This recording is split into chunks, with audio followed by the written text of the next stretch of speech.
Muito bem. Nós, mais uma vez, vamos refletir aqui nesses minutos. Eu penso que hoje, alguns minutos a menos do que tem sido esses domingos, que eu tenho estendido um pouquinho mais, mas pensando, continuando a pensar, hoje a nossa terceira mensagem a respeito desse tema, na verdade não um tema único, mas dessa série que eu estou trazendo para vocês com a ideia de refletirmos a respeito de pilares, a respeito de pelo menos de grupos de crenças que fundamentam uma igreja cristã e que, é claro, a partir de crenças corretas, as nossas atitudes serão corretas como igreja, como servos de Cristo, como discípulos. Então isso precisa estar constantemente fresco nas nossas mentes. No primeiro domingo falamos sobre as Escrituras. O primeiro pilar, claro, que tem que ser as Escrituras. É a nossa crença de que a Bíblia ela é a palavra de Deus, insubstituível, sem equívoco, palavra de autoridade, maneira como Deus decidiu se revelar a nós, e por isso é uma palavra que tem essa capacidade e essa intenção de dirigir a sua igreja, de dirigir o nosso comportamento como igreja. Na semana passada, pensamos acerca de... O que foi a semana passada? Tirar o tentador do reino do império das trevas e trazer para o reino da luz. Isso, o pilar da semana passada foi igreja. Qual que é a missão da igreja?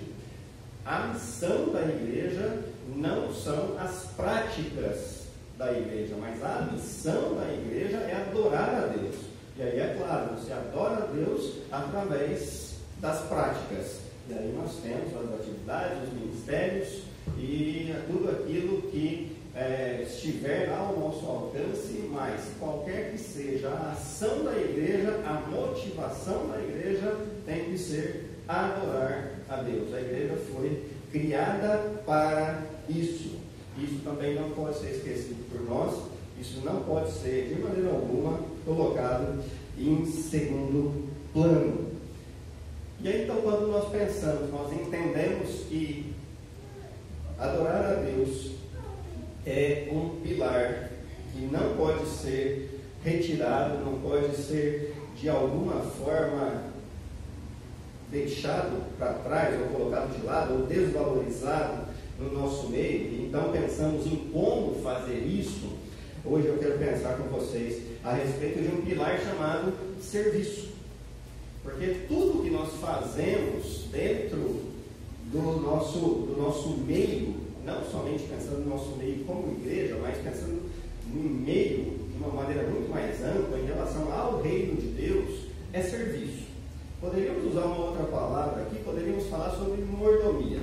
Poderíamos usar esse termo para falar na nossa responsabilidade como aqueles que administram como os recursos que Deus coloca nas nossas mãos serão empregados para o benefício dele mesmo, do próprio Deus, a expansão do reino. Então poderíamos falar de uma maneira mais ampla, usando esse termo mordomia, mas não é sobre essa mordomia que eu quero pensar, ainda que todos esses temas eles serão subdivididos depois, mas não aos domingos. Eles serão subdivididos às quartas-feiras na escola bíblica, logo depois dos nossos encontros aí, como temos feito para conversar sobre a primeira carta do apóstolo Pedro. Então eu quero que você abra aí a sua Bíblia, no Evangelho de Marcos, lá no capítulo 9, e se há tempos atrás, uns 2 anos atrás, eu acredito, se você acompanhou uma série da escola bíblica chamada Parábolas, é bem possível que você se lembre de parte daquilo que será dito aqui nessa noite. Eu digo parte porque hoje nós vamos avançar um pouquinho e vamos fazer algumas outras considerações. Evangelho de Marcos, capítulo 9, versos 49 e 50. A palavra de Deus diz assim: porque cada um será salgado com fogo. Bom é o sal, mas se o sal vier a tornar-se insípido, como lhe restaurar o sabor? Tende sal em vós mesmos e paz uns com os outros. Antes de pensarmos a respeito disso aqui, eu gostaria que você fechasse seus olhos, abaixasse sua cabeça e juntos vamos orar ao nosso Deus. Senhor Deus Pai, louvado e agradecido seja o nome do Senhor.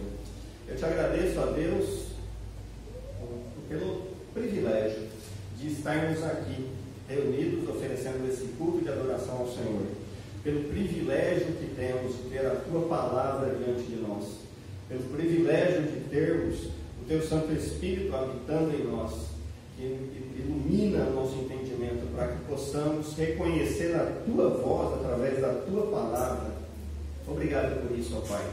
Obrigado porque o Senhor nos dirige, o Senhor nos capacita, o Senhor nos mostra os caminhos, ó Pai, para que no nosso dia a dia haja esse desenvolvimento da nossa maturidade cristã, ó Pai, de maneira que nós somos beneficiados com isso, mas acima de tudo, de maneira que o Seu nome seja glorificado. É assim eu oro agradecido, no nome santo de Jesus. Amém. Bom, todos nós certamente conhecemos esse texto, se não exatamente a partir do Evangelho de Marcos, mas a partir do Evangelho de Mateus, logo ali depois do Sermão do Monte, lá no capítulo 5 de Mateus, quando Jesus diz aos seus discípulos que vocês são o sal da terra. E aí o que se segue são basicamente essas mesmas palavras aqui. E nós nos acostumamos a pensar nesse texto, pensando na questão de que o que Jesus estava dizendo aos seus discípulos, ao compará-los com o sal, está ligado à questão da preservação, à questão do dar sabor a um alimento. Não é necessariamente isso que está escrito, ainda que sejam aplicações possíveis, com certeza não são as principais aplicações, nem daqui, nem do texto de Mateus. E é sobre isso que eu quero pensar um pouquinho a respeito com vocês. Para que possamos entender o que Marcos está registrando aqui nesse momento, no final do capítulo 9, nós precisamos voltar alguns versos atrás, um pouquinho para trás, desde o verso 34, primeiro para entender com quem Jesus estava falando. Qual que foi a motivação de Jesus ao fazer essa afirmação aqui? E o que nós encontramos lá no verso 34, nesse mesmo capítulo 9, é que Jesus e os seus discípulos, eles estavam indo para Cafarnaum, e no meio da estrada, no meio do caminho, Jesus pergunta para eles sobre o que eles estavam ali conversando, meio às escondidas.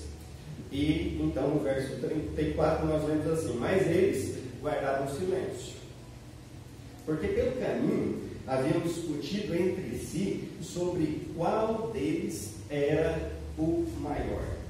A preocupação deles naquele momento era saber quem que era o mais importante dentro do grupo dos 12 discípulos. Bom, no verso 37, uma outra informação importante é a seguinte: Jesus, lidando com essa intenção, com esse pensamento dos seus discípulos, ele vai dizer assim, depois de acolher uma criança: qualquer que receber uma criança tal como essa, em meu nome, a mim me recebe, e qualquer que a mim me receber, não recebe a mim, mas ao que me enviou.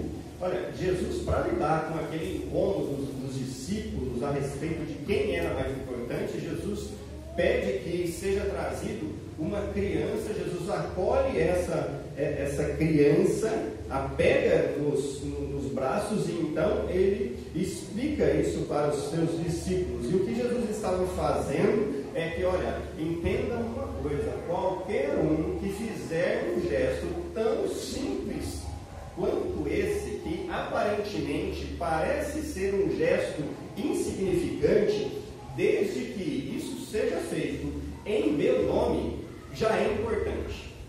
Bom, isso já nos ensina algo fantástico. Algo fantástico.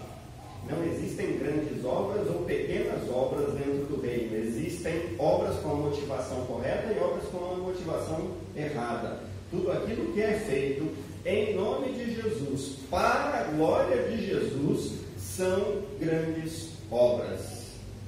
E dessa maneira, então, dentro do reino não existe ninguém superior a ninguém. Claro que talvez existam os esforçados e os mais preguiçosos, mas quando os seus discípulos se dispõem a trabalhar, ninguém é mais importante do que ninguém dentro do reino.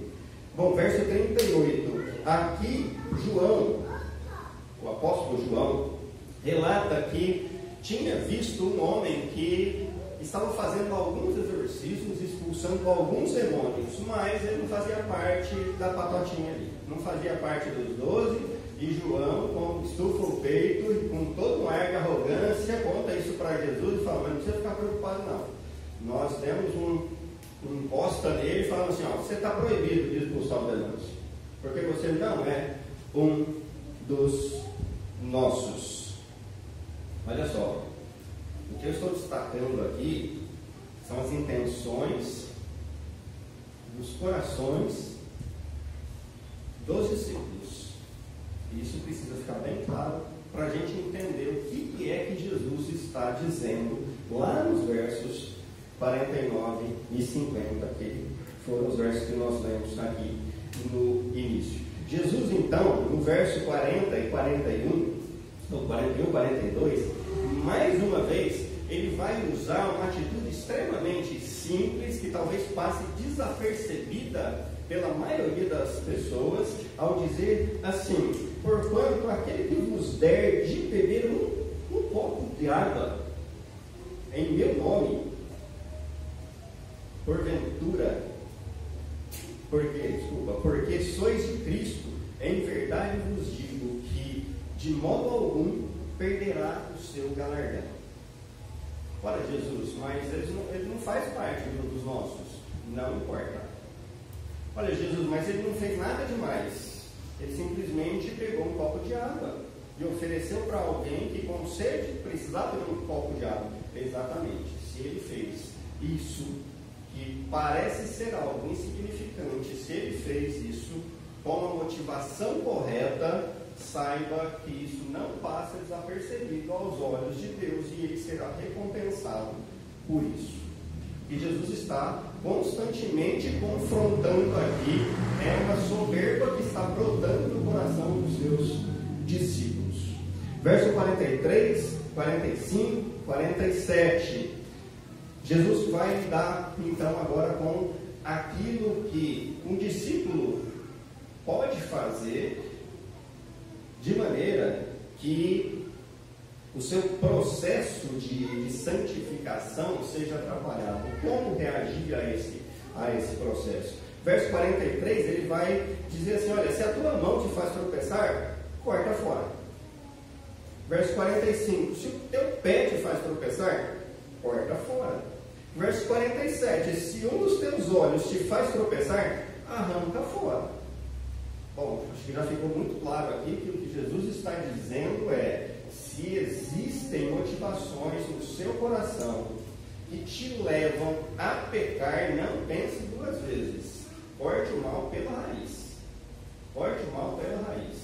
Você não pode permitir que esses comportamentos, que essas intenções se alojem dentro do seu coração e que isso seja transformado numa prática de vida e você viver tranquilamente, passivamente com esses comportamentos. Arranca fora.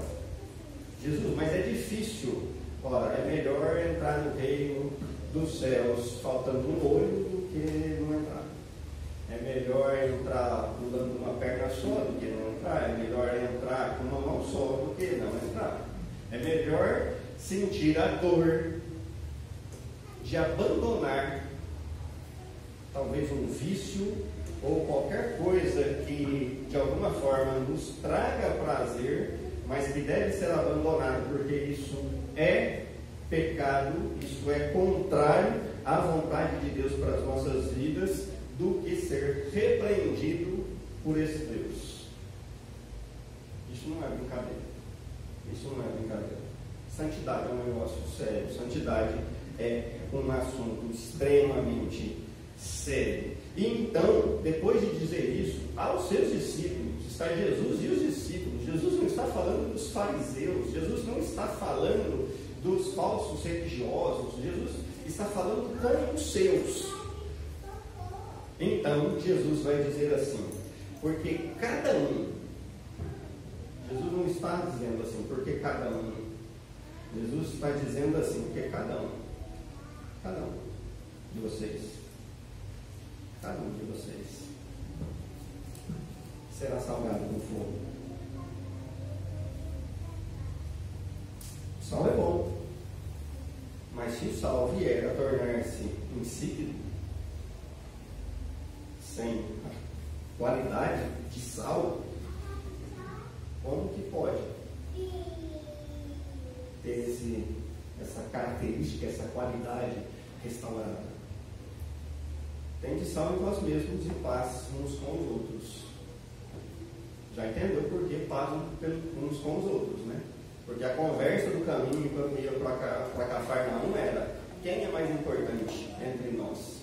Fala, gente, para com essa bobagem de achar que um tem que ser mais importante que os outros. Tem de paz entre vocês.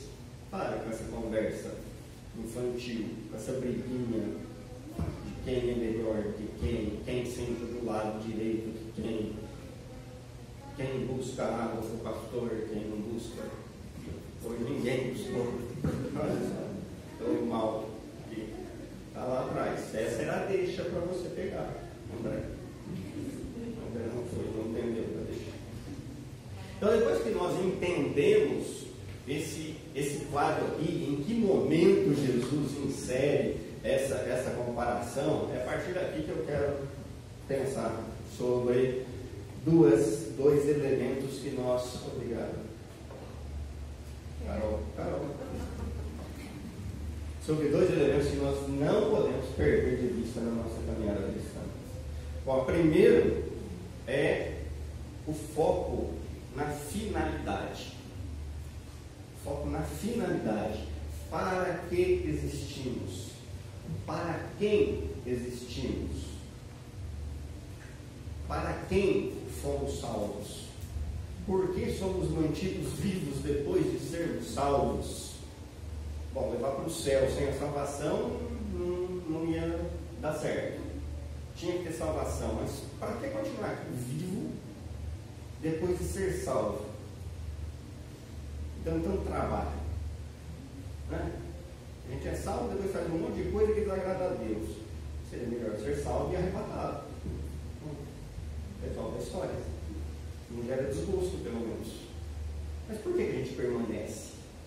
Bom, tem uma explicação para isso. Tem uma finalidade para isso.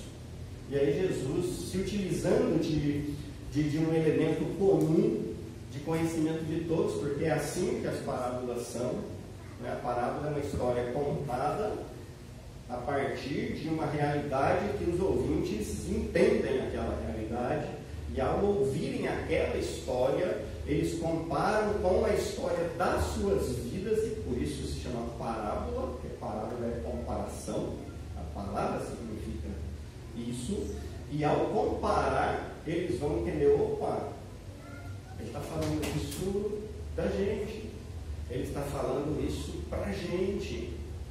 Ele só usou uma história para falar da nossa realidade, da nossa condição.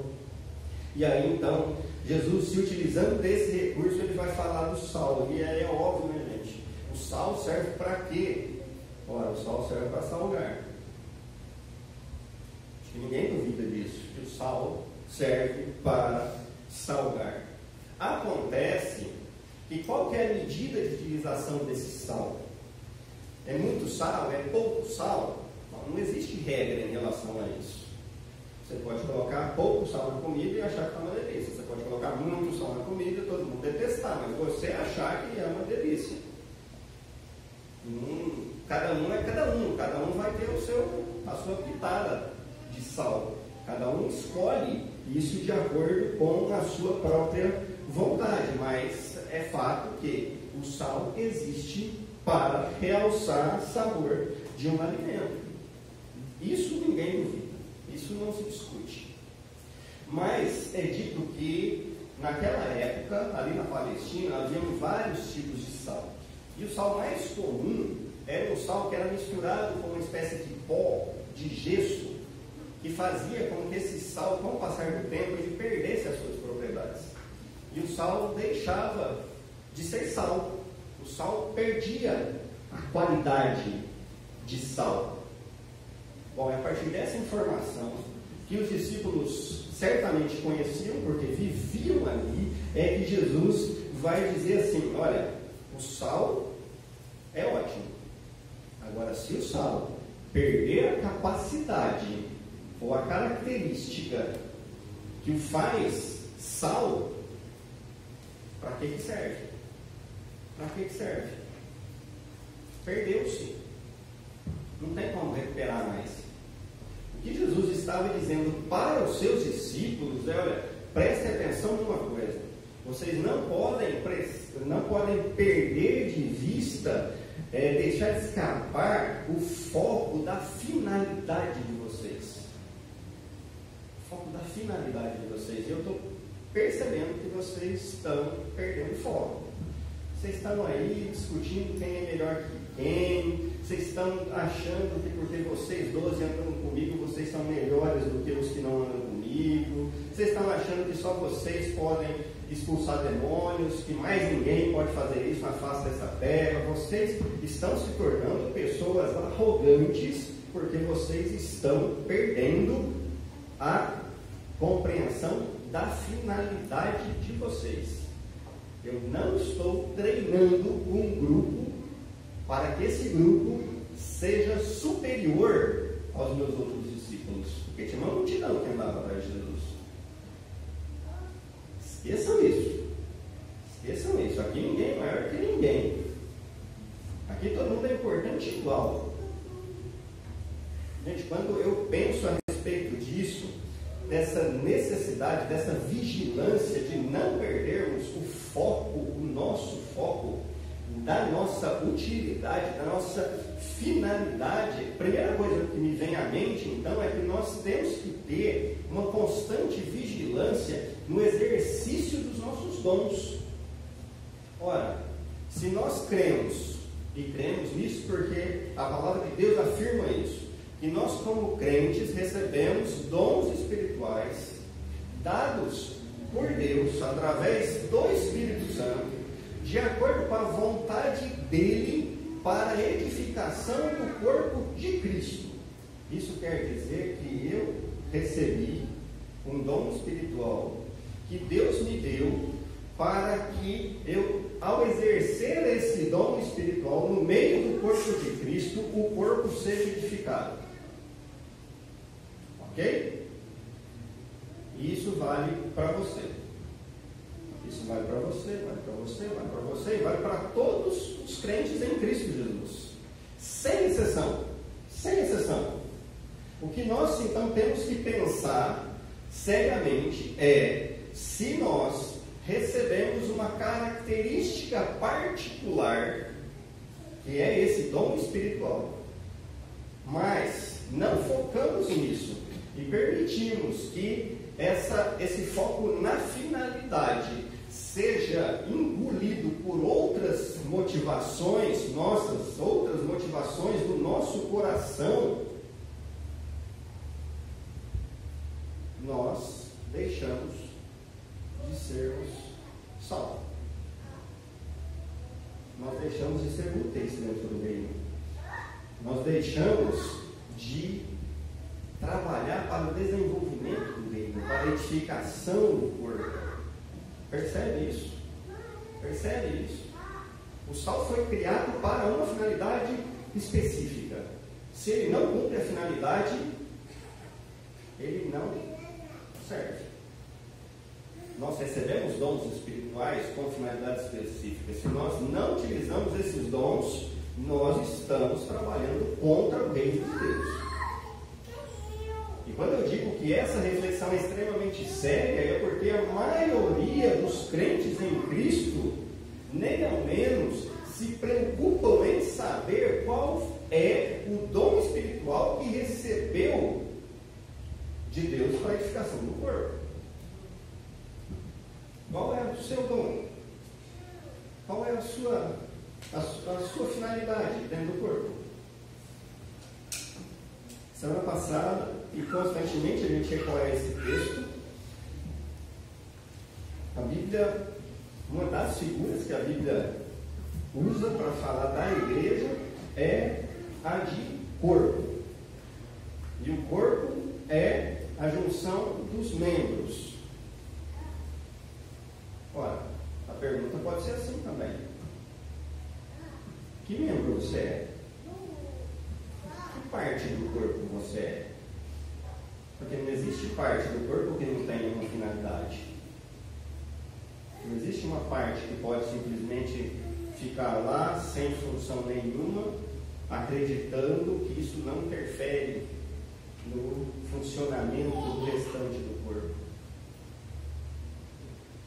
Isso é uma reflexão extremamente séria para nós. Nós falamos que nós queremos servir a Deus, mas nós não nos preocupamos em identificarmos quais são os nossos dons. O que é que Deus me deu? Ele deu a mim. E se Ele deu a mim, não significa que Ele deu só a mim, mas significa que Ele quer que eu exerça. Ah, mas Deus me deu o dom de ensino, mas nessa igreja já tem 30 pessoas que me ensinam. Não importa. Se Deus me capacitou com o dom de ensino, eu tenho a obrigação de exercer o dom de ensino. É isso. Deus não dá dom inútil, da mesma maneira que, pela sua graça e misericórdia, Deus não deixa faltar dom nenhum à igreja nenhuma. A igreja é completa, absolutamente completa. Nós precisamos pensar nisso. Precisamos pensar, então, que essa finalidade, ela nos leva a essa reflexão acerca do exercício dos dons, assim como nos leva a pensar na administração de tudo na nossa vida, a administração dos nossos bens, a administração do nosso tempo. Tudo isso.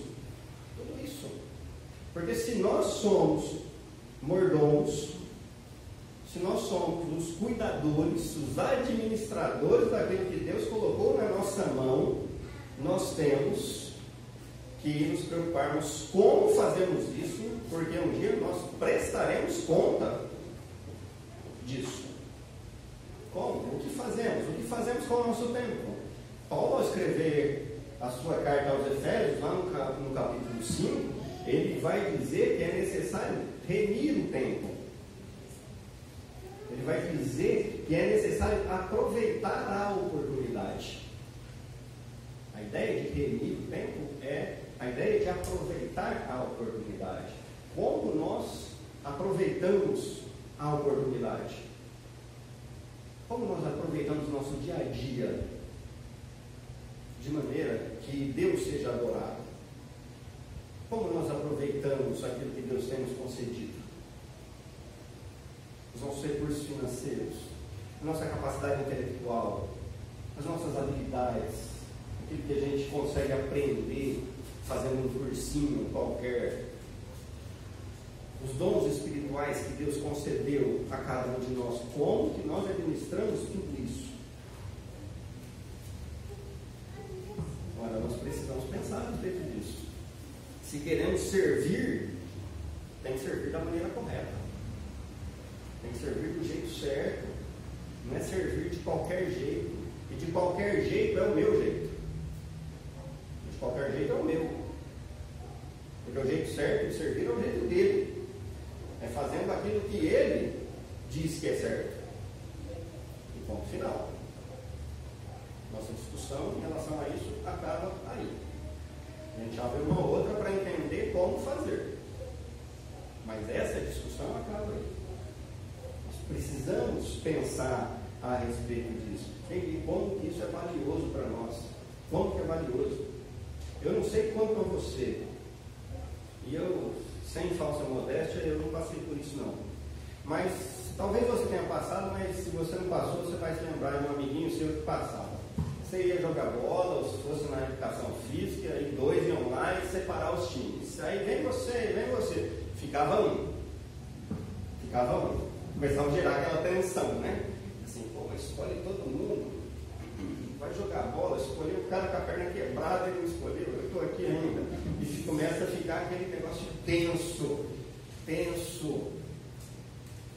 Até que alguém, por misericórdia, enquanto ainda faltavam 2 para ser escolhidos, olha para você e fala assim: vem cá, joga no meu time. Você fala: eu sou o cara.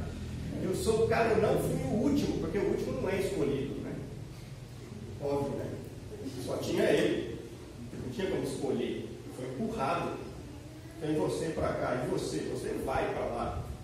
Ninguém escolheu. Mas você foi escolhido. O penúltimo, mas foi. E aí você se sente alegre. Sabe por quê você se sente alegre? Porque apesar de você saber, você reconhece que você não tem lá aquela habilidade toda, que você não vai contribuir muito, que você vai mais atrapalhar do que ajudar, te deram a oportunidade de você fazer parte do grupo. Gente, a gente entender que é isso que Deus faz com a gente é fantástico.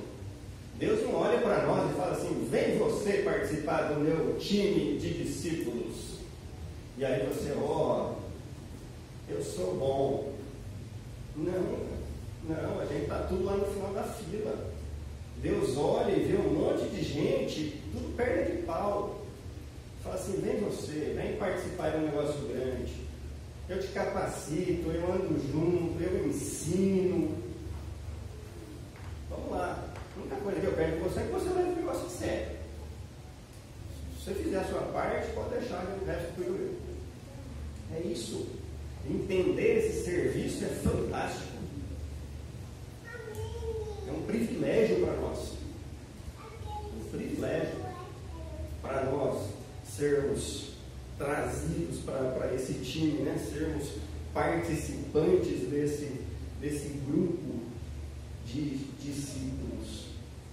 Mas além da questão da finalidade, de não perder o foco da nossa finalidade, nós precisamos nos atentar para algo igualmente importante, que é não perder a compreensão de que existe prazo de validade. Prazo de validade. Aquele sal ruim, que era o que o povo usava lá na Palestina, era um sal que durante algum tempo ele funcionava bem como sal, mas depois ele perdia as suas propriedades, deixava de funcionar para alguma coisa. Mateus vai dizer isso. Olha, se o sal deixar de salgar, deixar de ser sal, vai fazer o que com ele? Joga no chão, joga lá para cimentar o caminho. Só vai servir para isso. Mas para salgar ele não serve mais. Então o sal perdia essa capacidade de ser sal. Isso quer dizer que tem prazo de validade. Essa nossa compreensão, na verdade a nossa desculpa de que agora não dá, depois eu vejo isso, depois eu começo. Gente, isso aí funciona para a dieta que começa toda segunda, para a caminhada que funciona, que começa toda segunda. Para servir a Cristo, não. Não tem esse negócio de depois eu vejo. Eu sou muito jovem, depois eu vejo. Quando eu penso nessas considerações que nós fazemos, Assim, olha, você tem servido a bem Deus hoje? Fala, olha, para falar a verdade, hoje não está dando não. Não está dando não, minha vida está muito corrida, estou com muito serviço. A primeira coisa que me vem à mente é assim, tá, e na época que você não tinha tanto serviço, você servia a Deus com excelência? A resposta, sinceramente, vai ser sempre não. Sempre não. Hoje eu não posso servir a Deus porque eu faço faculdade. E antes de você fazer faculdade. Hoje eu não posso servir a Deus porque eu trabalho em tal horário. Tá, e antes? Hoje eu não posso servir a Deus porque eu tenho família, porque eu sou casado, porque eu tenho filhos. E quando você era solteiro ou ainda não tinha filhos? Será que era realmente diferente? Ou será que isso são apenas as nossas justificativas para dar uma cobertada na nossa falta de empenho no serviço? Porque todos nós vamos ter justificativas. Todo dia a gente tem uma. Todo dia. Hoje eu não estou muito bem, hoje eu estou cansado, hoje isso, hoje é aquilo. Tá. Então vamos fazer assim, vamos começar a servir a Deus o dia que tiver todo mundo 100% em todas as áreas das nossas vidas. Podemos combinar isso? Eu penso que Jesus volta e a gente não começou a servir ainda. Porque cada dia é uma coisa. Um dia você está doente, um dia você está preocupado com um assunto familiar, outro dia você está aborrecido com isso, outro dia é com aquilo, com aquele outro, com aquilo outro, e pronto. E todo dia tem uma justificativa diferente. O que a gente não para prestar atenção é que tem prazo de validade. O tempo passa. O tempo passa. E é natural que o tempo passe. Porque é assim mesmo. Nós temos um prazo de validade. Nosso físico tem um prazo de validade. Não dá para ficar esperando, ou deixando para depois, ou deixando para depois, ou deixando para depois. Quando eu penso nisso, eu me lembro do que Salomão escreveu lá em Eclesiastes, lá no capítulo 9. Verso 10, ele vai dizer que um dia o tempo acaba. Um dia o tempo acaba. Não posso deixar para amanhã, porque vai chegar um dia que não tem mais amanhã. Acabou. Tem que trabalhar hoje. Seguindo o exemplo do nosso mestre. Que um dia, segundo João, lá no capítulo 5, disse assim, olha, o meu pai trabalha até agora. E eu trabalho também. Bom, se eu sou seguidor dele, eu já preciso entender que eu preciso trabalhar também. Não dá para ficar encostados, deixando para depois. Se nós queremos servir a Deus, nós precisamos, então, entender que o dia de hoje, o tempo chamado hoje, é o tempo oportuno para nós. Sabe, é o tempo em que nós ainda temos uma mente boa, é o tempo que nós temos um físico ainda bom, é o tempo em que nós temos recursos, é o tempo que nós temos inúmeras facilidades, facilidade tecnológica, facilidade de locomoção. Gente, está tudo na nossa mão. Tudo na nossa mão. Aí a gente espera. Aí o dia que não tiver mais, a gente começa. Poxa vida, queria tanto fazer. Queria tanto servir a Deus, mas não dá. A coluna dói. A perna dói. A cabeça não ajuda. E aí a gente meio que fica aliviado porque nós temos uma justificativa. Não, nós não temos uma justificativa. Nós temos uma desculpa. Porque nós esperamos esse dia. Nós queremos o dia que tenhamos uma justificativa. Está errado isso. Está errado. Nós precisamos entender que o tempo de hoje é o tempo que Deus fez para nós. É com aquilo que nós temos, as condições que nós temos. sejam elas físicas, materiais, espirituais, intelectuais. É o tempo que Deus preparou para nós. Nós não podemos ficar esperando. Vamos esperar ter vários professores capacitados para levar as crianças para o culto infantil? Vamos. Bom, tem um pouco nem criança tem que mais, cresceram. Até quando vamos esperar? Acho que esse não é o nosso caminho. Acho que o caminho é bater no peito e dizer assim: Senhor, usa-me a mim. Não porque eu sou o melhor, mas porque eu sou o que tem para hoje. E a hora que o Senhor levantar pessoas mais capacitadas, glória a Deus por isso. Mas enquanto não tiver essas pessoas, estou aqui para fazer o que tiver que ser feito. Porque senão o tempo passa e o prazo de validade chega e vence. E aí acontece o que Jesus está dizendo aqui no verso 5, no verso 50. Quando o sal, ou se o sal vier a tornar-se insípido, não tem como restaurar o sabor. Não tem como. Voltando só àquele exemplo, como que alguém que foi presenteado com o dom de ensino pode ver o tempo passar e esperar ficar velho e ter Alzheimer para começar a ensinar? Acho que não vai funcionar, né? Não vai dar certo. Tem que ensinar enquanto a cabeça está boa.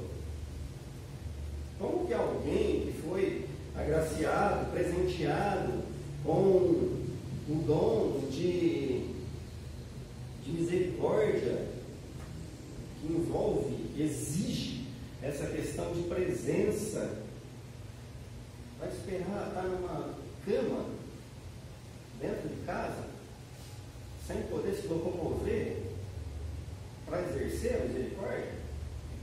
Como? Me explica como que pode fazer isso.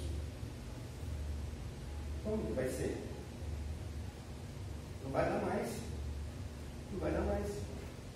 Porque o tempo passou. O prazo de validade chegou. E se tem uma coisa que você não espera, é o tempo que se vai. Acabou. O tempo que passou, passou. Não volta mais. Então nós precisamos entender que o nosso tempo é esse. É esse nosso tempo. O que Jesus estava ensinando ali os discípulos era: não percam tempo, não. Não percam tempo com essas briguinhas de vocês, não, gente. Para com isso. E quem é mais importante, para com essa bobagem. Sejam alegres, porque vocês são meus discípulos. Ponto final. Só isso. Ninguém precisa aparecer mais que ninguém. Ninguém precisa estar do meu lado para aparecer na foto. Não precisa de nada disso, não. Usa esse tempo. Tenham esse sal, tenham essa característica de dar sabor, de preservar, de trazer algo para o meio onde você está. Usa esse tempo. Não deixa isso passar. Não deixa isso perder. Porque depois não volta. Então, meus queridos, eu penso que diante dessas duas considerações, desses dois elementos que nós não podemos perder de vista, que é o foco da nossa finalidade e o foco de que existe, a compreensão de que existe prazo de validade nas nossas vidas, nas nossas capacidades físicas e intelectuais, nós precisamos entender que nós temos a obrigação de fazermos aquilo a que fomos chamados hoje. Para que fomos chamados? Bom, primeiro talvez a gente precisa pensar nisso. Mas para quando? Para hoje. Para agora. Para agora. Porque se Deus nos chamar para prestar conta disso, é para agora. Não é depois. Então o serviço exige isso de nós. A ideia de serviço cristão exige isso de nós. E também precisamos entender, é claro, que abaixo do rei, todo mundo é servo. Todo mundo é servo. Ninguém é mais importante, não tem dom mais importante, não tem habilidade mais importante, não tem nada que seja mais importante. E simplesmente não pode ter destaques individuais, porque isso tenta roubar a glória que deve ser destinada exclusivamente a Ele. Ninguém é mais importante. Todos os membros são importantes, igualmente importantes, embora realizem atividades diferentes. Só isso. Nós precisamos nos entender dessa maneira. Eu entendo que isso é um pilar para uma igreja saudável. Pilar não é o fazer por fazer, mas é o fazer a partir da consciência de que nós temos a obrigação de fazermos aquilo que cada um de nós foi chamado para fazer dentro do corpo. Ter a consciência que ninguém foi chamado para não fazer nada. Ter a consciência de que quando um de nós não faz, o corpo todo é prejudicado.